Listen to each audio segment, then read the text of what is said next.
Do you remember Liberace?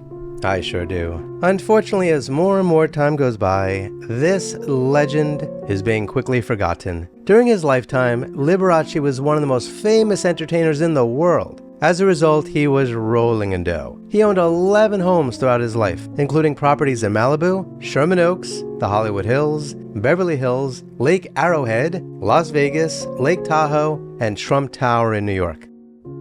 However, Palm Springs held a special place in both his personal and professional life. And so in this show, I'm mostly going to focus on his home called the Cloysters in Palm Springs. But first, let me tell you a little bit about him.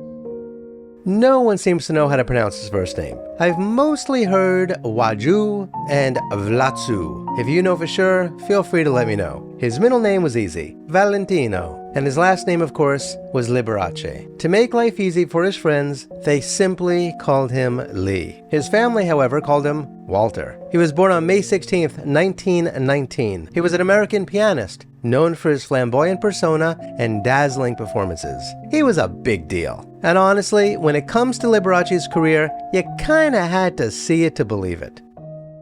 Born in Wisconsin to Italian and Polish parents, Liberace's career spanned over 4 decades, encompassing concerts, recordings, television, films, and endorsements. The first music I heard was in my very own home.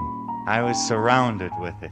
My father played the French horn, my mother the piano, my sister Angelina played the piano, George played the violin, and it just seemed that some of it had to rub off on me. I'm very, very grateful to the wonderful inspiration my family has been to me during the early years that I spent in music. I started when I was 4.5 years of age, and it's been my life's work, and there isn't anything in this world I'd rather be doing than what I'm doing right now. In his 20s, Liberace was performing at top clubs and eventually made his debut at the Persian Room in the Plaza Hotel in New York City in 1945. That was back in the days when ladies and gentlemen, when you could still use those terms, got all dressed up to go out for the evening. That must have been awesome.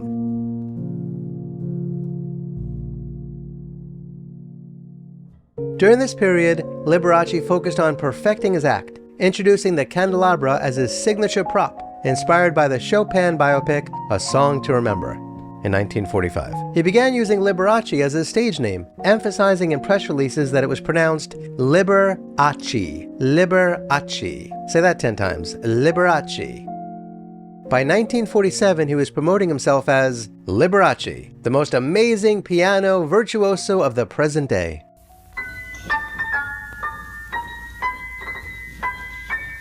That's the cutest little song, that Glowworm. I'm glad they brought it back to popularity again. It's been around for a few generations, you know. And you know something else? I never knew what a glowworm was. I had to look it up in the Encyclopedia Britannica. And I discovered that a glowworm is the wingless female of the species that we commonly refer to as the firefly. Now, the glowworm, the female, she can't fly around, so she lies down on the ground, and she has a kind of a blinking system in her tail, see? And she blinks that on and off, and then the male flies around, and he's got wings, you see, and he's got a blinker too, and he sees her blinking at him, and so he swoops down and gets acquainted, you see? Now, that's the story of the glowworm, and I'm going to do it both in its original form, and then we'll bring it up to date. Liberace developed a powerful publicity machine that propelled him to stardom pretty quickly. In fact, in 1954, his New York City performance at Madison Square Garden earned him a record $188,000 for a single show. That's the equivalent to over $1.5 million in 2024. A year later, in 1955, he was earning $50,000 per week. That's the equivalent to nearly $600,000 a week in 2024. He was earning that at the Riviera Hotel and Casino in Las Vegas, and he boasted over 200 official fan clubs with over 250,000 members. See what I mean? Liberace was a pretty big deal. At the peak of his popularity in the 1950s through the 1970s, Liberace became the world's highest paid entertainer, with iconic concert residences in Las Vegas and an extensive international touring schedule. If you ever saw Liberace in concert, please let me know in the comments below. Come on in. His annual earnings from live performances exceeded $1 million, with additional millions flowing in from television appearances. So that would be like earning about $10 million a year in 2024. That's pretty good. Into the music room, and I'll show you my collection of miniature pianos. Here's part of the collection. These little pianos have been given me by friends from all over the world. And here's one that was made by a television viewer. It's a ceramic of yours truly and George and the maracas, and even George's head shakes. Now there is my coffee table. What do you know, it's a little piano too. And this is my den, where we spend many happy hours with our friends, and occasionally I entertain on that piano there. And these are some of the awards that we've received for our programs, and I'm particularly proud of these two. They're the Television Academy Awards, similar to the movie Oscars. They're called Emmys, and they were presented to me after our first year on television. I'm very, very grateful to you for making that possible.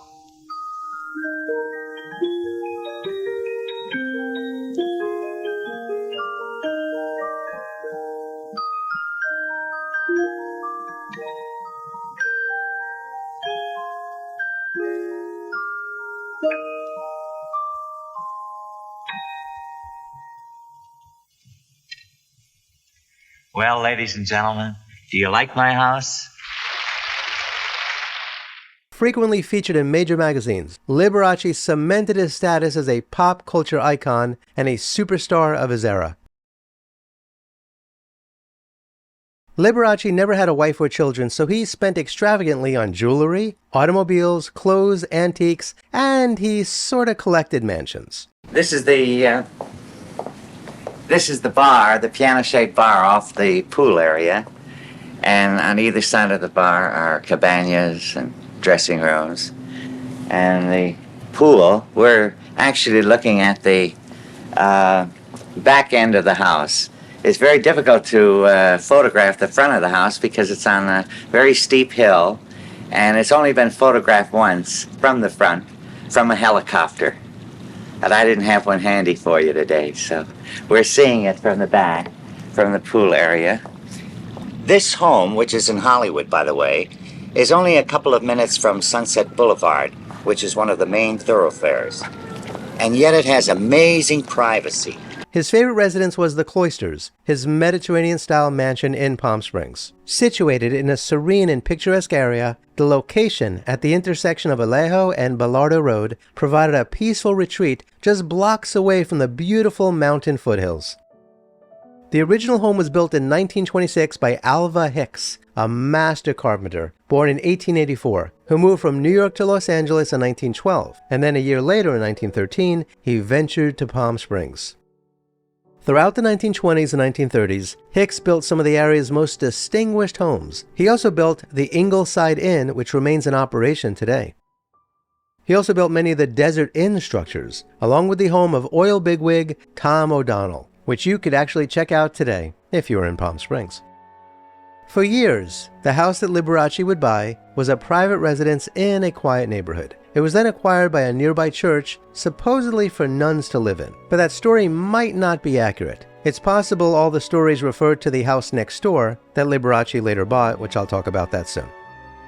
The story then goes that the church sold the property and the new owners converted the home to a motel that did not necessarily attract the best class of guests. Kind of a no-tell motel, if you know what I mean. Although it might not have always been that way. After all, we're talking about Palm Springs. In the late 1960s, it was in such a bad state that it was going to be torn down. Now at the time, Liberace was living just a couple of blocks away, and some of his friends found out that it was going to be torn down, and they brought Liberace over to see if he was interested in buying it. He adored the property, and he envisioned repurposing the old motel into a beautiful home. It's been said that the owners wanted $210,000 at the time. That was a lot of bread. So Liberace made an offer which they accepted. Now there are different accounts of what Liberace paid, but it was somewhere between $90,000 and $185,000. That would be anywhere from $800,000 to $1.6 million as of the time of this recording in 2024. It was then said that Liberace spent $136,000 in over 3 years having the motel renovated and repurposed into a beautiful home. That would be the equivalent of spending $1.2 million in 2024. But it was worth it. When renovations were completed, the enchanting mansion was roughly 8,000 square feet with numerous bedrooms and bathrooms. This home originally was a hotel, a small hotel. It had 32 guest rooms, and it was crying out to be saved when I found it about 4 years ago. It had decayed quite noticeably and was going to be torn down. And I used to come over here in the evenings and look at the mountains and look at this beautiful structure.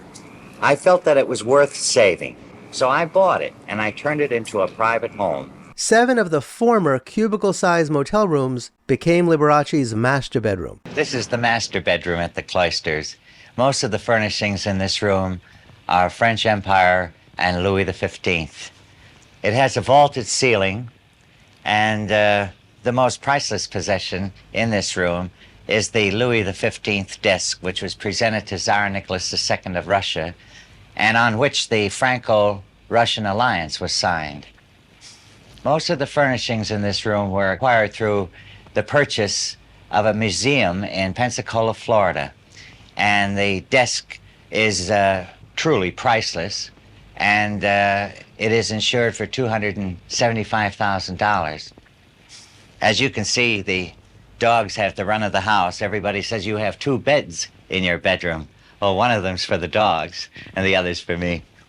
His new home had 4 courtyards, a swimming pool, a lavish bar in the living room, and unique details like a semicircular driveway which allowed his guests to enter in style. Every room had French doors that opened out to charming courtyards. 2 cabanas were built alongside the swimming pool. A 2-story bell tower offered breathtaking views of the nearby mountains. The former motel lobby was repurposed as a living room, where Liberace kept a white grand piano that of course held a candelabra. Liberace called the home the Cloysters, and he moved in 1972. I find it very peaceful and serene, and I like to just come out here and sit during the lovely evenings, which are very balmy, incidentally. The climate here in Palm Springs is very mild, and at most times of the year we have temperatures in the high 70s, the low 80s, even in the wintertime. He furnished it with treasures he gathered from around the world, including pedigree antiques, fine linens, and numerous pianos. The home was filled with Liberace's eclectic collections, including antique furniture, chandeliers, and art, much of it gifted by fans. The master suite had a large jacuzzi tub, a throne-like toilet, and ornate decor that reflected his dramatic flair. The opulent dining and living rooms were adorned with sparkling chandeliers, romantic fireplaces, and stunning beamed and truss ceilings. Each bedroom had its own theme. For example, there was the Valentino bedroom, which featured a sleigh bed and other furnishings originally from Rudolph Valentino's home, Falcon Lair. Liberace bought all the items at an auction.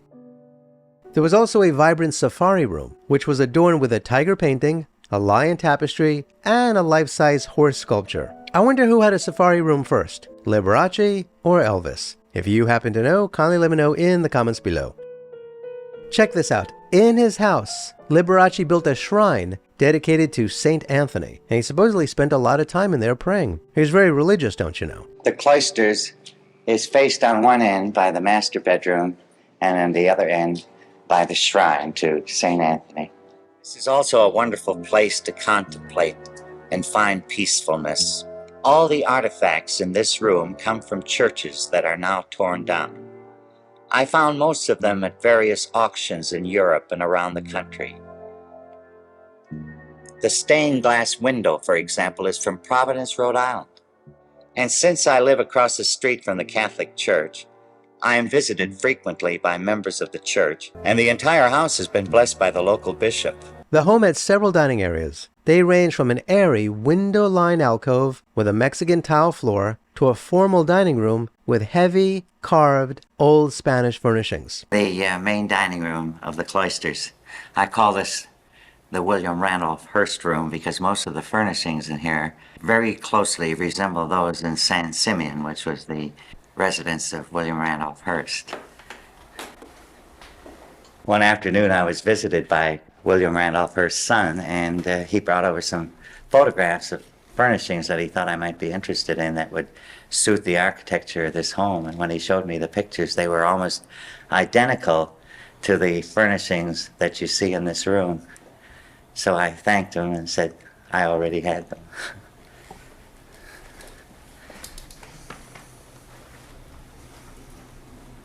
It's a marvelous cabinet. Everyone says, how do you open it? Because there are no handles, and you just push it in like that. The glassware is from Czechoslovakia, but actually I bought it at Disney World in Orlando, Florida.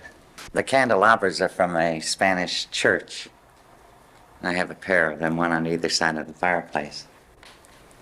This is perhaps one of the largest silver plateaus that I've ever seen anywhere in the world.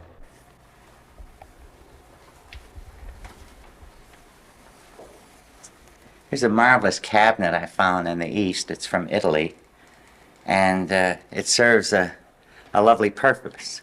When we're dining and want to watch TV. Frank, how much do you reckon to want, Mr. Howard? Well, if it's convenient, I could use $100. I guess we could all use $100. You'll notice the paintings all have a sort of a religious significance because of the religious architecture of this house and the fact that it's called the Cloysters. Down below we have some buffet serving pieces. I serve a lot of buffets as well as sit-down dinners. And of course, everywhere you look, there are candelabras, naturally. When I serve a buffet, I have some French porcelain menu markers that look like this, and then with a marking pen, I mark the various dishes that I'm serving. At least one of the bathrooms I heard had 24-karat gold fixtures, and one of them had wallpaper that, well, let's just say you wouldn't want your kids to use. One of the many bathrooms had a step-down bathtub fit for a sultan's palace beneath a crystal chandelier equal to a king's drawing room. This is the bath, and the sound you hear in the background is the whirlpool tub.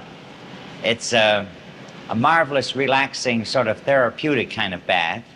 You can either use it without the whirlpool or with the whirlpool, which I really enjoy. There's champagne bubble bath, if you want bubbles.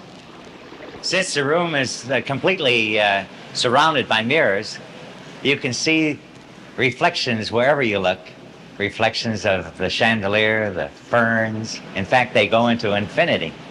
The statue is from Rome, and it's made of white Carrara marble. Vermilion pots and pans dotted the wall of a bright kitchen, where Liberace personally cooked Italian specialties for his guests. I bet you thought it was another piano. Actually, it's a refrigerator and a freezer. This is the kitchen in my guest house, and it's very musical, as you see. We've turned out some real symphonic food in this kitchen. One of my favorite hobbies is cooking. Today I'm going to cook a very special lasagna recipe. I call it Liberace lasagna. Step number 1, remove all diamond rings. Not only makes the rings messy, but it might fall in the sauce. Liberace bought the house next door for his mother, but she didn't like living in Palm Springs. She thought it was kind of boring, so he eventually moved her to Vegas. Sadly, the house next door has mostly been abandoned since the 1980s. I heard it was owned by a wealthy man who lives overseas, and the house just kind of sits empty and is falling apart. It's a bit of a mystery why Liberace sold it, but I guess after his mom moved out, he just didn't need it anymore, and so he sold it as long as he could maintain a lifetime lease on the property, since it had a 4-car garage that stored his limousine and custom cars. The most elaborate car of my car collection is this custom Landau Rolls-Royce limousine. It's the most elaborate and also the most expensive. There were only a few of these made, and the thing that makes it so special is the Landau top. Would you like to see how it works? I'll show you. Would you mind showing me how it works, Bob?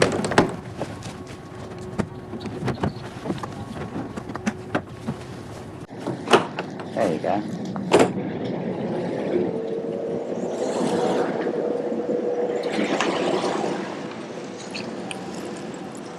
This is car number 3.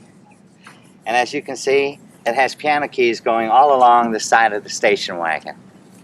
And the license number is 1 piano. The 4th car is a custom-built Cadillac limousine designed by Durham. There were 2 of these cars made. The other one was a bulletproof model designed for Lady Bird Johnson when Lyndon B. Johnson was President of the United States. It has some unusual appointments on the inside. Would you like to see them?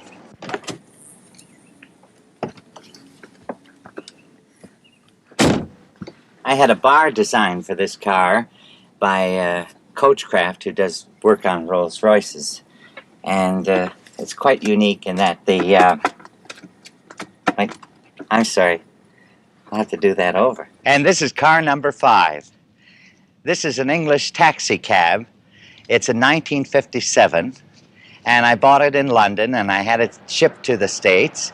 I changed the color of it because the English cabs are black. The flooring is carpeted in red carpeting, and the interior is also carpeted, and the upholstery is black leather, and the meter works, and it's in the old English coinage of pounds, shillings, and pence. I use this taxi to pick up guests when they come to visit me, and it really kind of gives them a thrill when I pull up at the airport in this wonderful old cab. This is car number 6. This is car number 7. This is a new replica of a Model A 1930 Ford Roadster. The number plate on this car is, appropriately, I am cute. This is car number 8. This car is a Bradley GT. It's built on a Volkswagen chassis, and it's a customized car. It's one of a kind. And in order to get in it, you put the window up like this. The interior is done in crushed velour. There are no doors on this car, as you can see, so it's a little tricky getting in and out, but it's fun.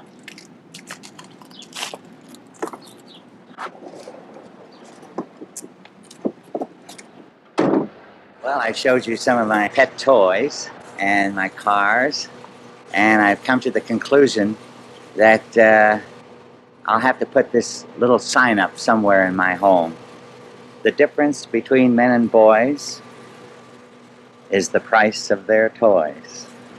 What do you think about that? Though Liberace owned many homes, he considered the Cloysters to be his main home, and it is where he spent most of his time when not touring and not in Vegas. Word has it was a cool place to go for Halloween, and his Christmas parties were legendary.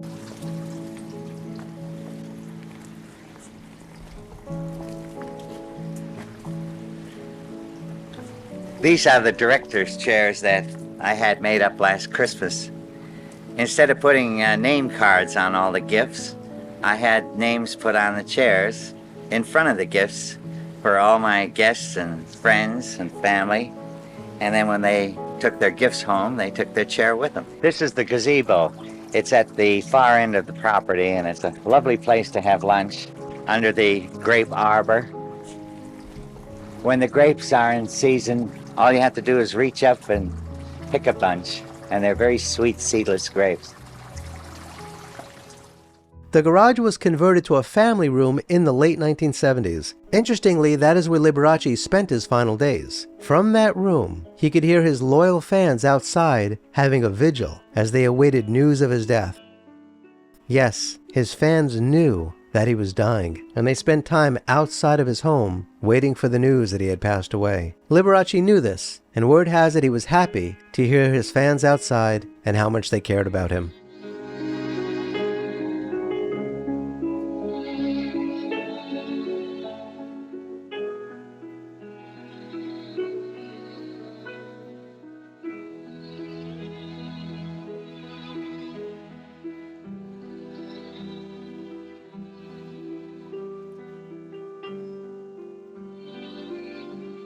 On February 3rd of 1987, a Catholic priest arrived at the Cloysters, and he administered the last rites to Liberace, who sadly passed away in the late morning of February 4th, 1987 at the age of 67, just 3 weeks after being treated at Eisenhower Medical Center for what his staff described as the effects of a watermelon diet.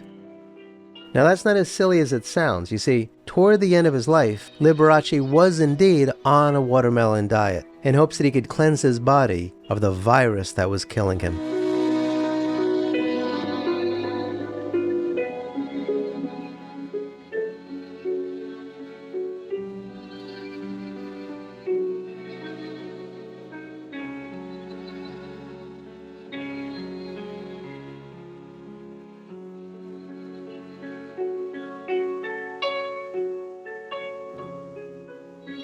Liberace's body was finally laid to rest alongside his mother and brother at Forest Lawn, Hollywood Hills Cemetery in Los Angeles.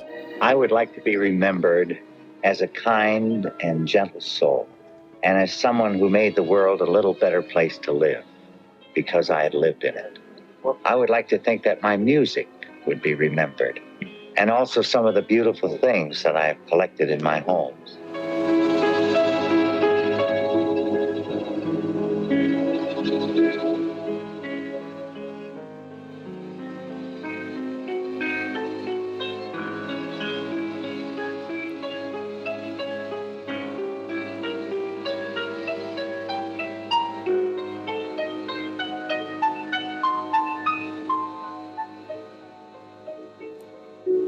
In 1994, he was honored with a Golden Palm Star on the Palm Springs Walk of Stars. Liberace's family and foundation opted to sell the entertainer's favorite residence because the Palm Springs City Council turned down a request to turn it into a museum, which was really a shame. I mean, it was on a corner lot. They could have acquired the property next door again that Liberace used to own. There's a big parking lot across the street, and on the other side is a golf course. It would have been a great thing for Palm Springs to do, and it's a shame they didn't move forward with it.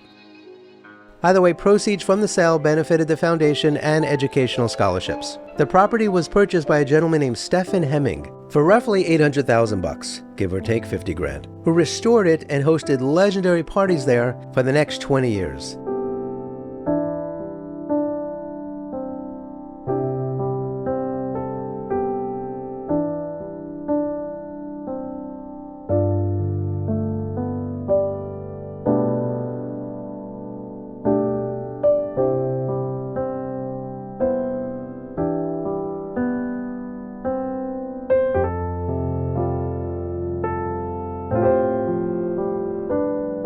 It is unknown who owns the home today, but it is clear that it will never be a Liberace museum, which once again is kinda sad. Incidentally, if the current owners would like to invite me over, please feel free to do so. I will even bring the tea and scones. I am not kidding about that.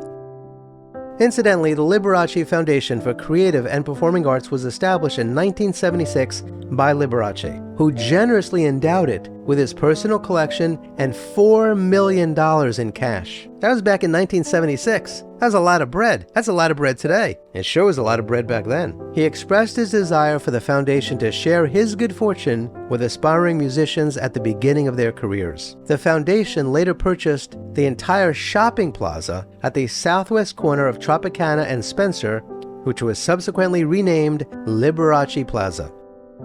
Sadly, the Liberace Foundation announced plans to close the museum in September of 2010, and a month later the Liberace Museum closed, quote, indefinitely but not forever, end quote, according to the chairman of the Liberace Foundation Board of Directors. Following the closure, the museum would continue to showcase its collection of costumes through traveling exhibitions managed by Exhibits Development Group. The Liberace Foundation announced in 2015 that the museum collection is being housed inside one of Michael Jackson's former residences in Las Vegas and features a 5,000 square foot exhibition space. As of April 7th, 2016, a new venue called the Liberace Garage was opened within the Hollywood Cars Museum, showcasing all 8 vehicles from the Liberace Museum. The exhibit also features the rhinestone-encrusted Radio City Baldwin piano and stage costumes worn by Liberace. Now here's a record I know you'll remember.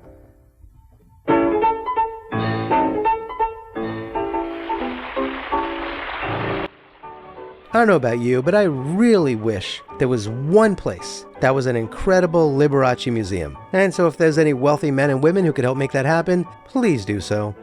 I'll do whatever I can to help you.